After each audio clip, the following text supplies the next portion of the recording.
State lawmakers say they're fed up with repeat domestic violence offenders not being prosecuted or having their charges reduced significantly. Earlier this year, the legislature passed a bill allowing them to remove elected Salt Lake County District Attorney Sim Gill. Chief investigative reporter Wendy Halloran sat down with one lawmaker to discuss her years-long investigation into the DA's declinations and also plea deals in domestic violence cases. Wendy. Well, Heidi and Mark, in the case I profiled earlier this month, DA Sim Gill gave Fred Edwards 2 plea deals in domestic violence cases. I brought this to the attention of Representative Carrie Ann Lisenby, the House sponsor of this bill. I also had State Senator Todd Weiler review my reporting. He also has serious concerns about the DA's job performance.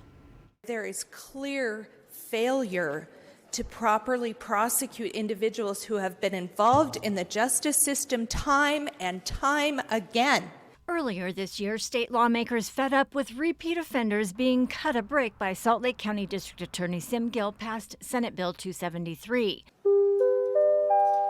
Wanting data on how they spend their time on criminal cases and plea deals. We see murders of young people with years of life ahead of them because a district attorney failed in his duty to properly prosecute.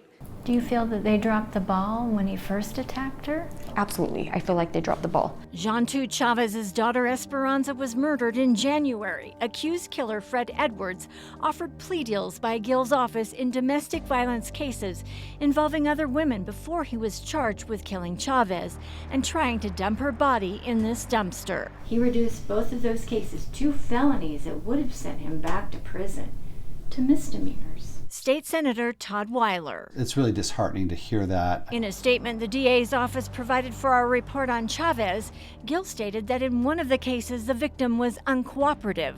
We found multiple instances where that has been invoked by Gill. I've actually had victims contact me who were cooperative and were complaining that the DA was settling cases or lesser offense charges than they wanted. Is DA Gill tough on repeat domestic violence offenders? I don't think he's tough enough. It's not just about what's easiest for your prosecutor. A few months before the slaying, the DA's office charged Edwards for attacking Chavez and trying to gouge her eye out, something Edwards also did to a Salt Lake County jail guard in 2016. A pretrial protective order in place asked for by the DA's office, but 4 days after Chavez's murder, the DA's office filed this motion to vacate the order. There is no further need for the order upon information and belief Fred Edwards killed Esperanza Chavez on or about January 20th, 2024. The state therefore respectfully requests that the court vacate the order.